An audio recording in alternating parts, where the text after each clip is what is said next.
I thought that that big cube might have been a transfer station, but I found some opposition to that by people who are very knowledgeable. So I don't know what the story is. I still maintain that since McMonagle followed the soul there, that probably is a transfer station. I just did a piece with Lynn Buchanan, who teaches controlled remote viewing, who also was in the program years ago for the Navy Intelligence and as a professional remote viewer for 8 years. It's very, very interesting how you can find out from the past, you can go into the future, and how our whole notion of time is completely upside down. It doesn't even exist. Right. And it changes life, doesn't it? It changes your whole life when you get that. Yeah. What are your wishes for the coming years of your life? I'm hoping to live the remainder of my life with integrity and without envy, hate, or greed.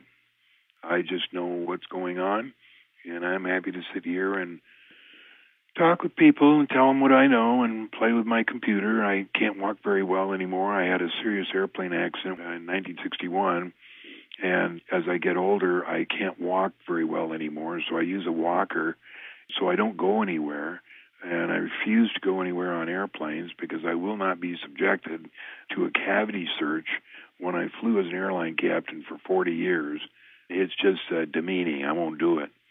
I don't drive very far. I'm most likely a homebody. I try and keep my lawn green in the front of the yard, and we're kind of fixing up the backyard now. And I spend a lot of time with my 9-year-old grandson, who is just the greatest guy in the world. He's so smart and just so interested in everything I have to say. And I teach him geography, and I teach him navigation, and I taught him how to ride his motorcycle, and just everything. We have a great time together and a great relationship. That's awesome. How has it been like between you and your wife? And I don't mean to be too personal, but basically with all of the research that you've done and all that you've spoken about, does she hear what you speak about? Do you talk about these things together ever? Or is it considered like that's your calling, that's your work, that's over on the left, and your relationship is on the right? Or is there a connect at all? No, we don't discuss it at all. Wow. That's maybe that's best. It keeps you balanced, right? If she doesn't want to discuss it, she doesn't believe it, and that's fine with me. We have two completely different lives. I live in one side of the house with my den, and when film crews come, they come to this side, and she has her own office in the living room where she's a casting director. She was a movie starlet in the 60s, did a lot of the Elvis movies, did the Beverly Hillbillies. Wow. A lot of those. And then when we got married, we had 2 children, Allie and Jackie, and she spends a lot of time working with them. I have 4 grandchildren, 2 granddaughters and 2 grandsons. That's awesome. Have you ever met or wanted to meet what we would refer to as an alien being? No, I probably have, but I wouldn't remember it. They erase your memory from any contact you've ever had. And most people have a lot of contact, but they make it so that you don't remember it because it's so frightening. Let's talk a little bit about the underground bases. Many of us have heard of it. Some of us have read books about it. Others of us don't believe it, that there's cities and mag trains and all kinds of activity going on below the ground. Lay out the context for us. What are we supposed to know? So we're supposed to know that there's nothing underground, but there's actually 200,000 miles of highway underground. There's large cities underground that we made. Further underground are alien civilizations. I don't know how many. There's more than one. There may be 4 or 5 different civilizations, but that's deep underground. And one of the accesses is the North Pole to get down in there. But just civilian stuff like secret military stuff, there's so many underground bases, they go a mile deep. They're all around the place. I mean, they have these tunnel boring machines that work at super high speed, and also they use clean atomic weapons to build these huge places. What they do there, I don't know. What they store there, I don't know. What their purpose is, I don't know. Have you ever been threatened by anybody? Never. You seem to have a lot of protection around you. A very good friend of mine has some tremendous photos of artifacts on the moon.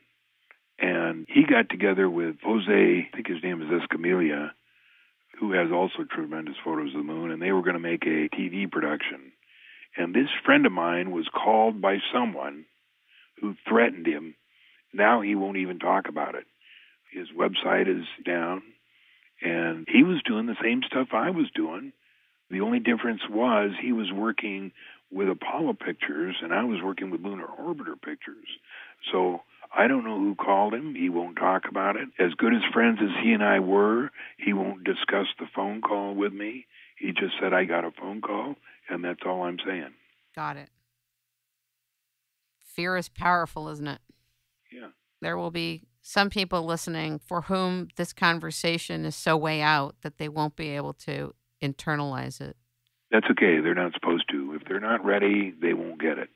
And not everybody is ready. As a matter of fact, 99% of the people are not ready. So people say, I just can't believe this. I said, that's okay. You're not ready. And when you're ready, you will understand it, and you will see all the stuff that I do. But in your state of development, you're not ready to absorb or accept this information. So don't worry about it. Are you for disclosure, or are you not sure if disclosure should happen on a worldwide basis? I'm not for or against it. I'm just saying it's not going to happen for 6 to 8 decades. It's just not going to happen. It's a pipe dream. The people that are behind disclosure think that they're going to actually do something, but they're not. The aliens don't want disclosure. The U.S. doesn't want disclosure, and it's just not going to happen. It is interesting, though, that all kinds of people are stepping forward, though, to articulate what they've seen, what they've been present to, from pilots to people on the ground, people that are serving in the military. I think that part is good, even if the civilization's not ready yet. Yeah, that's fine, but nobody's going to listen to it that isn't ready, and that includes 99% of the population of the world. Do you think, John, that's because of the place of religion in most people's lives? Yeah, the aliens invented religion to give us a set of rules to live by so we wouldn't hurt ourselves while we're maturing our souls. Of course, it hasn't done much good because there are more people killed in religious wars than actual wars. Quite amazing. What do you think alien beings want with us? What do they want with us? They're obviously here. They've been here forever. What do they want with this civilization? What are we to grow into? Matured souls that are integrated in love and togetherness and peace? Well, first of all, there's 1 billion types of aliens, billions of them. And all of them have different agendas. The ones that are directly responsible for us are the grays. And they're responsible for seeing that we are operating normally. Everything is written. That this whole scenario, this whole life that we're living is already written. They know exactly when we're going to die, and they handle those things. If we get in a fatal car accident and it's not our time to die, then they see that we live. And then they see that we die at the exact moment that we're supposed to die. It's all written down. So when the Bible says it is written, it truly is written. There is something to that. Right. Do you think that there will be some type of advanced war in your and my lifetime? Between who and who? I don't know.